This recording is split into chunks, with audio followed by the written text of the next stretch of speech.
नमस्कार, मैं हूं शिवांगी बाजपेयी। आप देख रहे हैं 10 का दामाद। चर्चा होगी कि 24 के लिए क्या है बीजेपी की तैयारी, क्योंकि एक के बाद एक उत्तर प्रदेश में जहां बीजेपी ने विधानसभा का चुनाव जीता और बहुमत का आंकड़ा पार कर लिया, तो वहीं अगर विधान परिषद का चुनाव देखें तो उसके नतीजे भी कल आ चुके। इसमें भी भारतीय जनता पार्टी ने कमाल का आंकड़ा यहां पर इस बार सामने रखा है।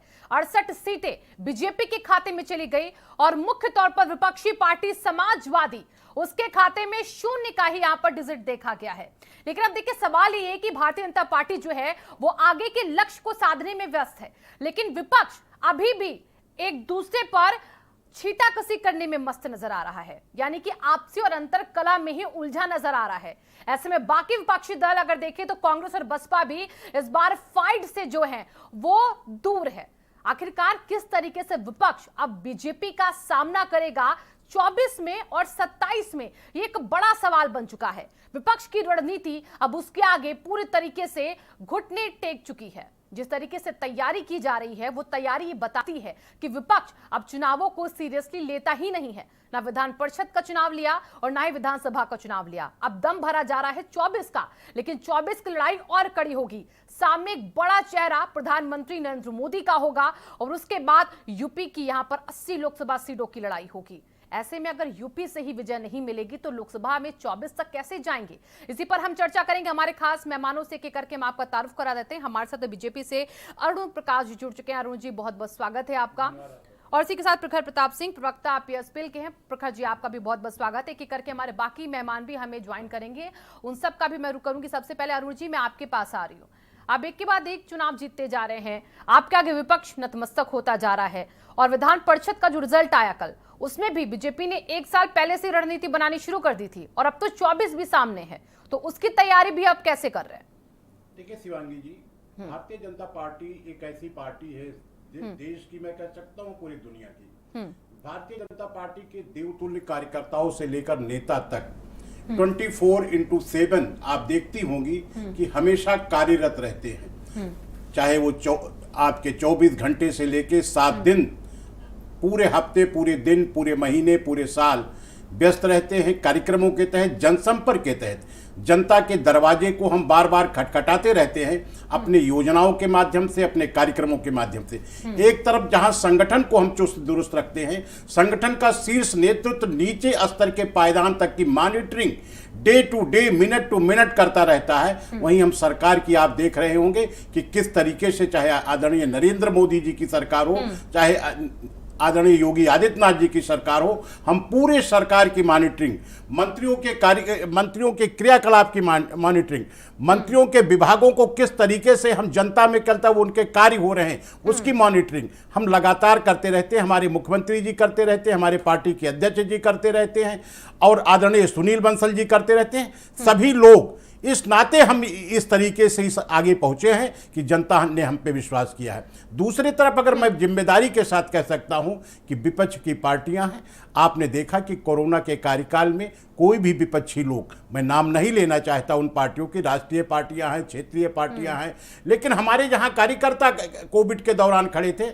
जहां गांवों से लेकर के, हमने राशन से लेकर के हर तरीके से, तो जनता ने परखा और पहचाना कि एकमात्र पार्टी भारतीय जनता पार्टी है जो जनता के उद्देश्य के तहत खड़ी है। इसीलिए जनता ने हमें अपार जनादेश 2014 में एक आशा विश्वास के साथ दिया था और जब हम उसके आशा और विश्वास पे खरे उतरते हैं तो हमें 2019 में, 17 में दिया, फिर 2019 में दिया और फिर आपने देखा कि 2022 में दिया। तो अब 24 में किसी को भी अपने आगे खड़ा देख नहीं पा रहे हैं अभी। अरुण जी, आपको ऐसा लगता है क्या? क्योंकि आप तो बार बार कहते हैं कि आपकी जो प्रतिस्पर्धा वो खुद से ही है।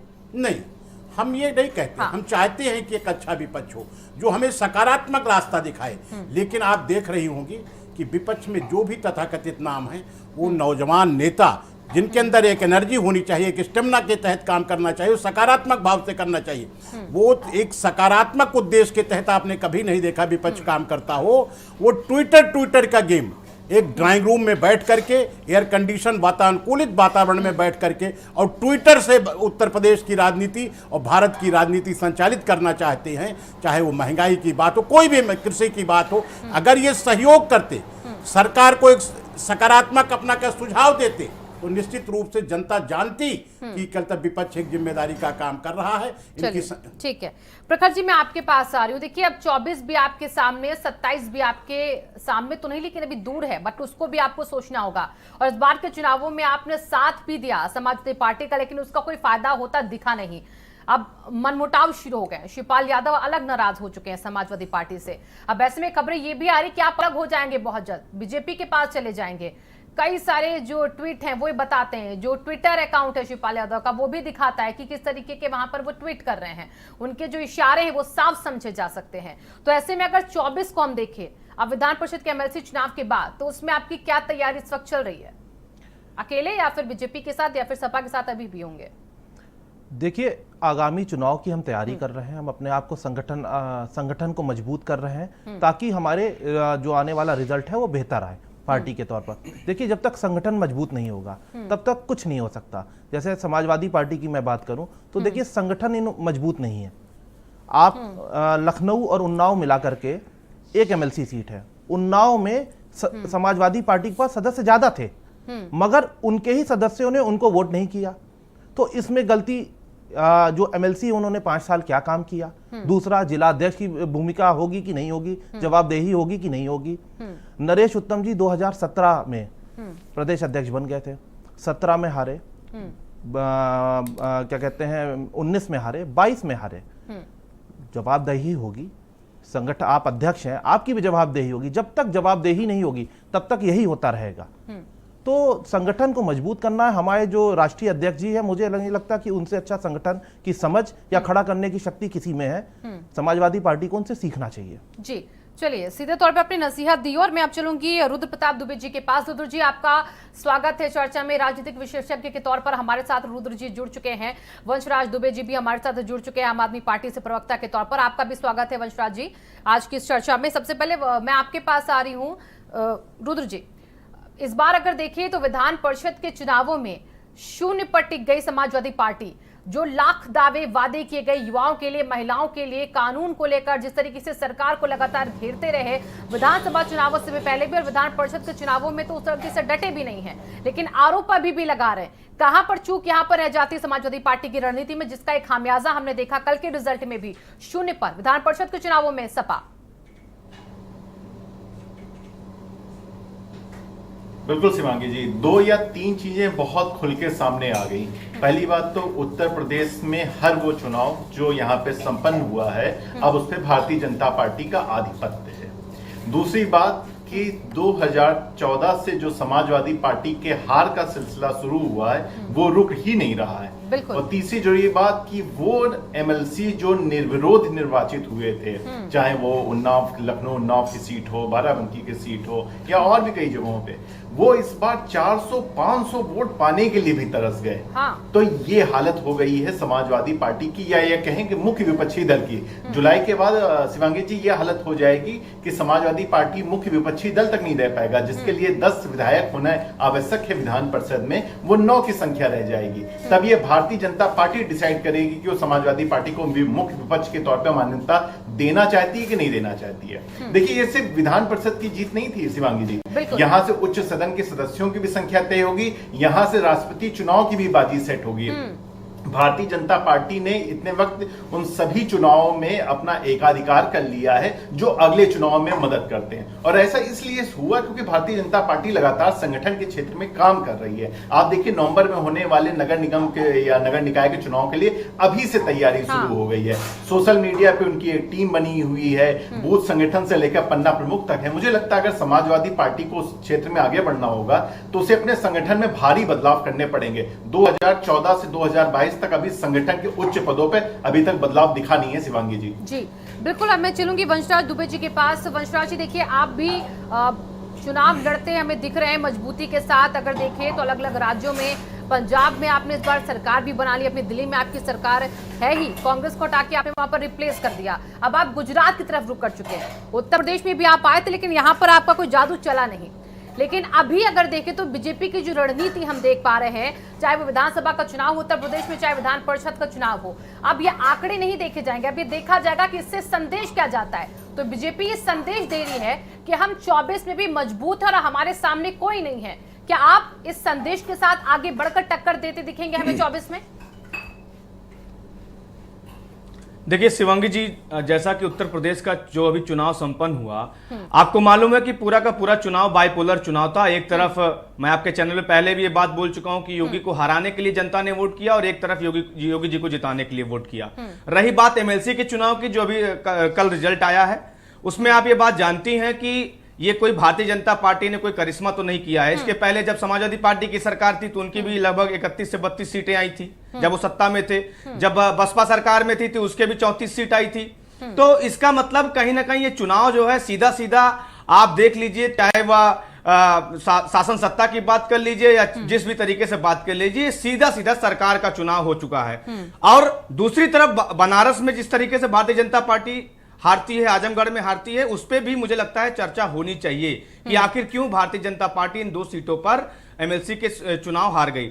दूसरी बात आपने आम आदमी पार्टी की देखिए, एक तरफ आज पूरे देश के सामने एक तरफ गुजरात का जो मॉडल बताकर जनता को 2014 से वोट लिया गया, 17 में वोट लिया गया, 19 में वोट लिया गया, 22 में वोट लिया गया। उस गुजरात मॉडल की पोल दिल्ली के शिक्षा मंत्री जी जो अभी हाल ही में गए थे 2 दिन पहले वहां के सरकारी स्कूलों को दिखाने के लिए, उसकी पोल खुल चुकी है। एक तरफ दिल्ली का सरकारी मॉडल है, एक तरफ दिल्ली की सरकारी व्यवस्थाओं का मॉडल है, दूसरी तरफ गुजरात का जो फर्जी मॉडल था वो एक तरीके से उसकी पोल खुल चुकी है। अब मुझे बताइए कि जो वादे अरविंद केजरीवाल जी करते हैं जनता के सामने, जो वादे आम आदमी पार्टी करती है, और अरविंद केजरीवाल जी हर बार ये बात कहते हैं कि अगर हमने काम किया होगा तभी आप हमको वोट देना। माननीय मुख्यमंत्री अरविंद केजरीवाल जी जब पंजाब गए तो उन्होंने कहा कि पंजाब के लोगों, आप दिल्ली फोन घुमा के पूछ लेना, अगर हमने काम किया होगा तो वोट देना। दूसरी तरफ क्या उत्तर प्रदेश और देश की जनता जिस विपक्ष की चेहरे की बात कर रहे हैं, जिस सत्ता पक्ष के चेहरे की बात कर रहे हैं, इस भाषण को फिर से सुनना चाहेगी क्या? पेट्रोल के दाम कम हुए कि नहीं हुए? डीजल के दाम कम हुए कि नहीं हुए? आपके जेब में थोड़ा बहुत पैसा बचने लगा कि नहीं बचने लगा? आपका फायदा हुआ कि नहीं हुआ?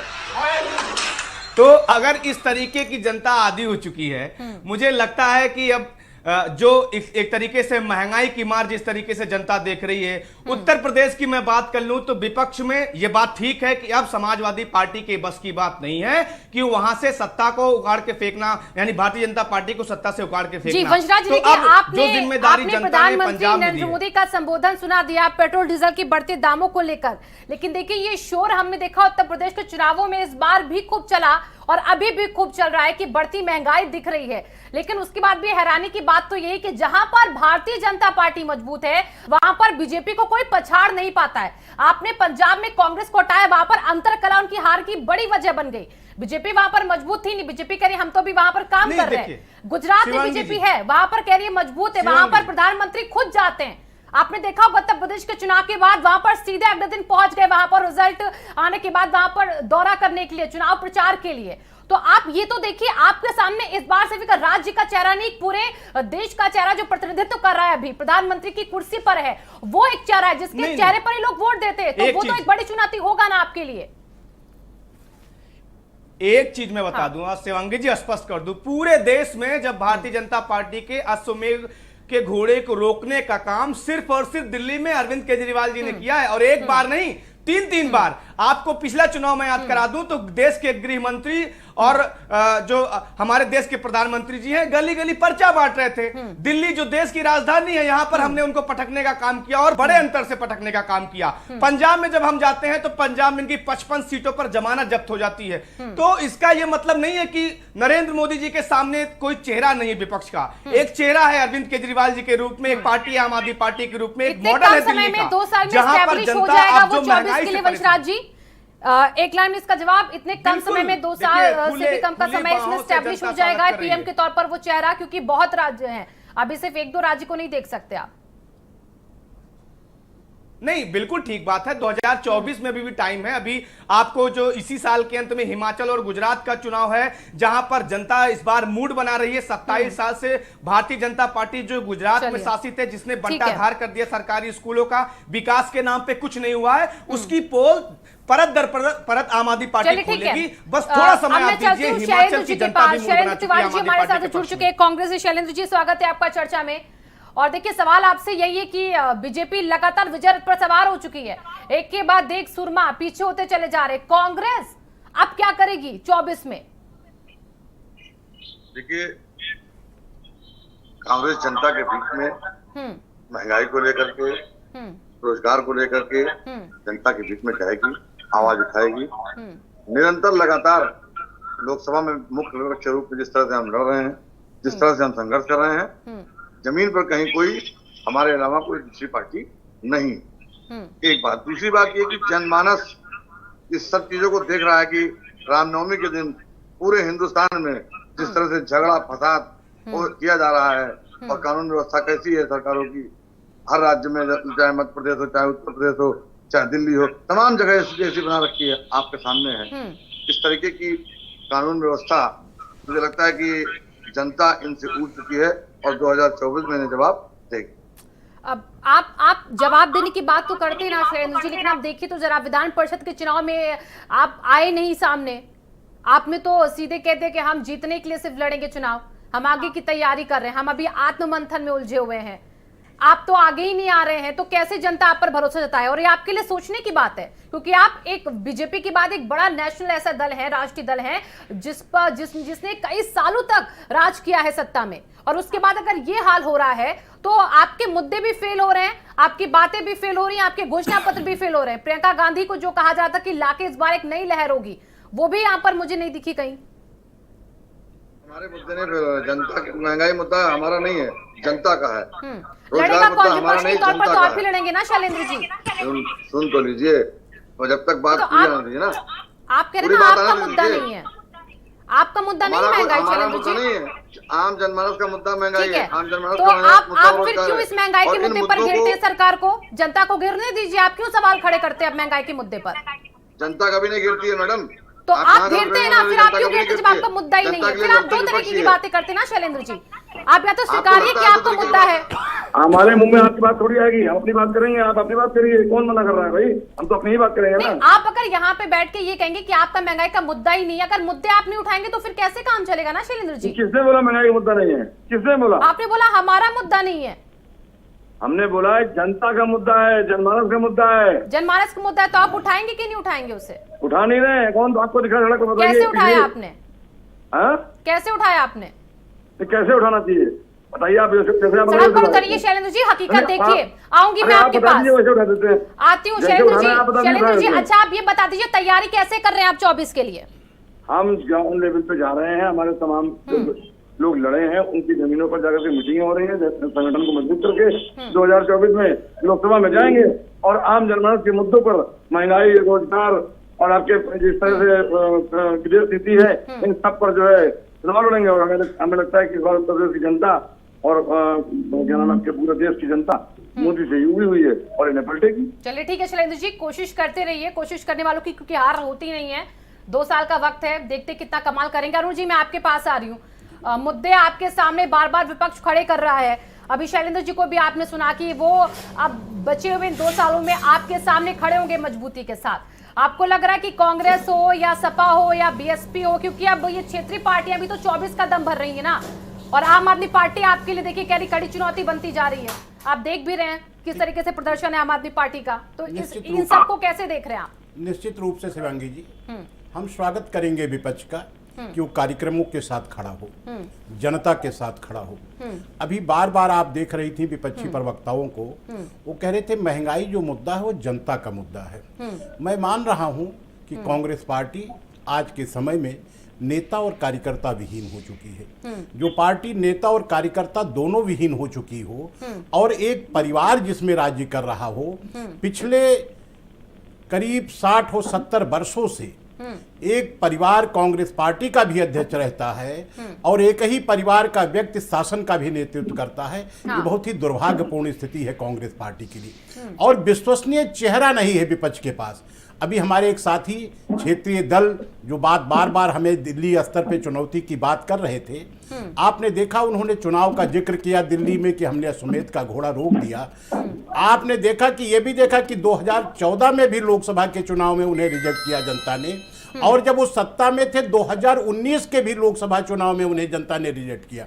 एमसीडी का चुनाव होने जा रहा है, आप ये जानिए वो एमसीडी में बार बार रिजेक्ट हुए हैं।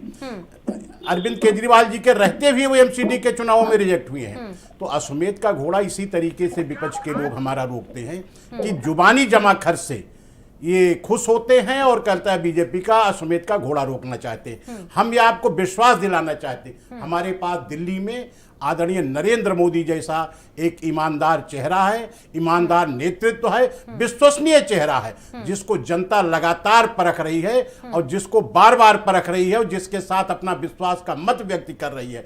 और हम दावे के साथ कह सकते हैं कि अपने देवतुल्य कार्यकर्ताओं के माध्यम से, हम अपने कार्यक्रमों के माध्यम से, हम अपने नीतियों के माध्यम से, हम अपने सिद्धांतों के माध्यम से पुनः करता है 2024 में आदरणीय नरेंद्र मोदी जी के नेतृत्व में, जेपी नड्डा जी के नेतृत्व में, अमित शाह जी के नेतृत्व में, योगी आदित्यनाथ जी के नेतृत्व में, सुनील बंसल जी के नेतृत्व में हम पुनः उत्तर प्रदेश से 2080 पार तो हो नहीं सकता क्योंकि 80 ही लोकसभा सीटें हैं। हम आपको कहना चाहेंगे कि 75 पार 76 पार हम निश्चित रूप से उत्तर प्रदेश में सीटें देंगे और भारतीय जनता पार्टी का पुनः जो किसानों की पार्टी है, नौजवानों की पार्टी है, गरीबों की पार्टी है, हमारे नेता दीनदयाल जी ने जो तय कर दिया था कि समाज के अंतिम वर्ग के लिए, अंतिम पायदान पे खड़े होने वाले व्यक्ति के लिए जो पार्टी खड़ी हो, भारतीय जनता पार्टी खड़ी होगी। और भारतीय जनता पार्टी ने पिछले 10 वर्षों में अपने कार्यक्रमों के माध्यम से ये दिखा दिया है कि हम सबसे गरीब के साथ खड़े हैं। इसीलिए भारतीय जनता पार्टी को जनमानस जिता रहा है। वंशराज जी, आपने सुना अरुण जी कह रहे हैं आप तो सत्ता में 14 में भी थे, 19 में भी थे, तब भी आप ये दम कर रख रहे थे कि हम यहाँ पर बीजेपी को कड़ी शिकस्त देंगे, तब भी आप कुछ नहीं कर पाए। एमसीडी चुनावों का भी हवाला दिया अरुण जी ने, और उसके बाद अब 24 आ रहे तो 24 में भी आप यही करें, यानी कि आप कहते जाते हैं, सिर्फ असर उसका दिखता नहीं है 24 की तस्वीर में।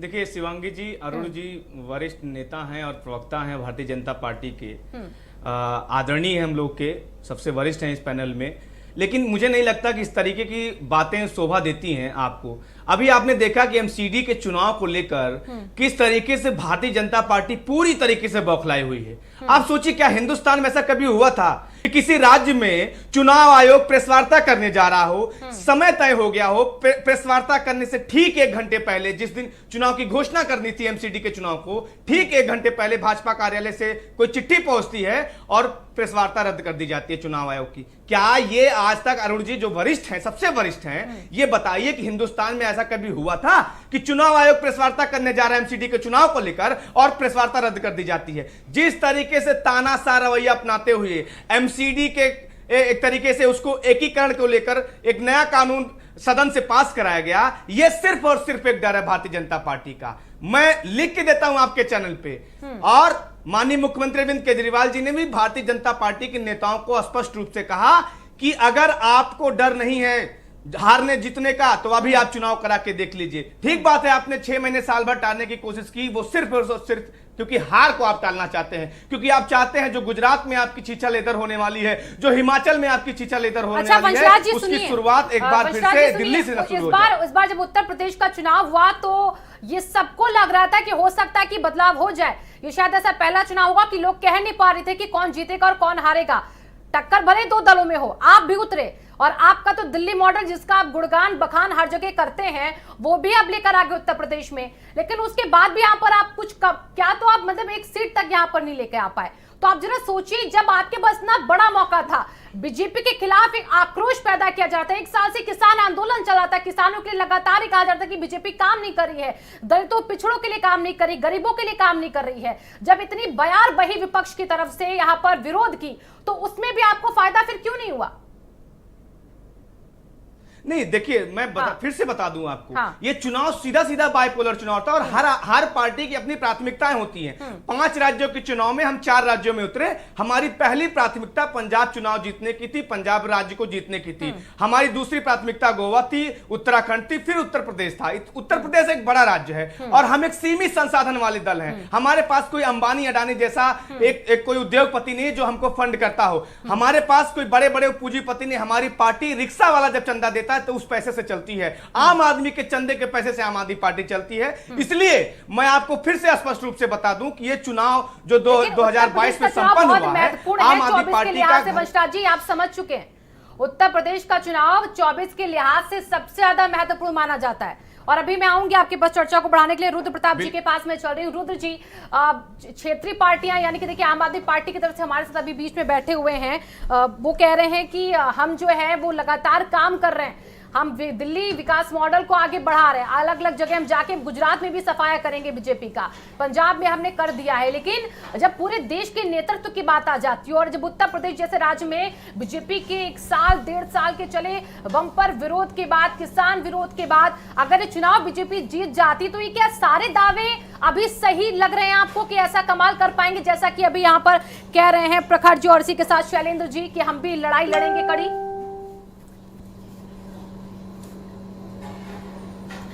शिवांगी जी, जहां तक आम आदमी पार्टी की बात है तो एक राजनीतिक विश्लेषक के तौर पे मैं हमेशा उसे संभावनाओं वाली पार्टी मानता हूं। जिस तरीके से वो प्रयास करी और जो भी दल अगर जनता के बीच से जीत के आ रहा है तो मुझे लगता है उसकी तारीफ होनी चाहिए, उसकी लोकप्रियता पे प्रश्न चिन्ह तो नहीं लग सकता। लेकिन चूंकि ये उत्तर प्रदेश को सेंट्रिक डिबेट है और इस डिबेट का टॉपिक है कि भारतीय जनता पार्टी के सामने कौन, तो शिवांगी जी अगर आप देखिए कि चुनाव आयोग ने इस बार डिजिटल प्लेटफॉर्म पर प्रचार कर दिया था और जैसे ही उसने घोषणा की सभी दलों ने घुटने टेक दिए। इवन मुख्य विपक्षी पार्टी समाजवादी पार्टी ने कहा कि भारतीय जनता पार्टी हमसे संसाधनों के मामले में बहुत आगे है। आज जब चुनाव हुए बहुत दिन बीत गए, 10 मार्च को रिजल्ट भी आ गया है, तो कौन से दल ने अपने आप को अब सोशल मीडिया पे मजबूत करना शुरू कर दिया है? तो बात यहाँ पे तैयारियों की होती है। जिस दिन डिजिटल प्रचार प्रारंभ हुआ भारतीय जनता पार्टी ने वहीं से बढ़त बनाई क्योंकि वो उसके लिए तैयार थी। चुनाव के लिए कौन कितना दल तैयार होता है इसको आप तैयारियों से समझ सकते हैं। आप देखिए बीजेपी जो 36 में 33 सीटें जीत के लाई है, उसमें भी एक सीट पे उसने अपने एक नेता को बर्खास्त कर दिया और उस नेता को जिसने सीएम योगी के लिए सीट छोड़ी थी। तो बीजेपी के लिए एक सीट तक इतना मायने रखती है और वहां मुख्य विपक्षी दल को आप देखें उनके बड़े नेताओं के साथ संवाद स्थापित नहीं हो पा रहा। हाँ। चाहे शिवपाल सिंह जी हो, चाहे आजम खान साहब हो, वहां पे वो संवाद की स्थिति आप देख लीजिए। तो मुझे लगता है अगर आपको भारतीय जनता पार्टी के सामना करना है, भारतीय जनता पार्टी से लड़ाई लड़ना है, तो संसाधनों से ज्यादा पहले आप कार्यकर्ताओं तक पहुंचिए। जीमेल के बजाय आप कार्यकर्ताओं से सुझाव आमने सामने लीजिए और बड़े पैमाने पर बदलाव कीजिए। ऐसे बदलाव जो दिखाई तो पड़े कम से कम हो रहे हैं कि नहीं हो रहे हैं। शिवांगी जी बिल्कुल बिल्कुल।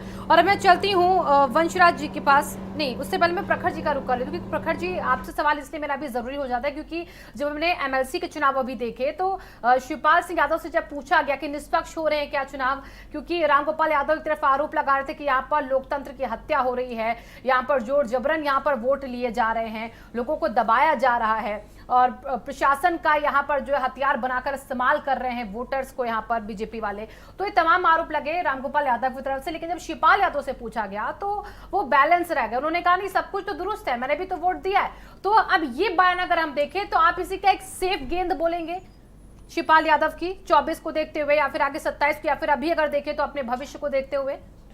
देखिए शिवांगी जी, देखिए हाँ। जब कोई भी वोटर वोट डालने जाता है तो मुझे नहीं लगता बूथ के अंदर उसके ऊपर कोई प्रेशर डाल सकता है या कोई कार्रवाई कर सकता है, तो वो स्वतंत्र होता है। अगर उसने वोट किसी को दिया है तो उसकी अपनी एक चॉइस है।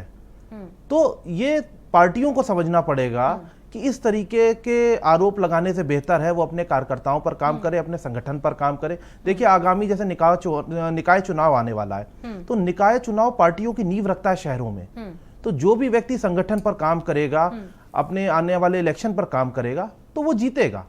आप ये आरोप लगाए कि ऐसा हो गया या प्रशासन कर रहा है, तो वोट डालने का टाइम तो प्रशासन अंदर नहीं होता है। प्रसपा अभी क्या तैयारी कर रही है?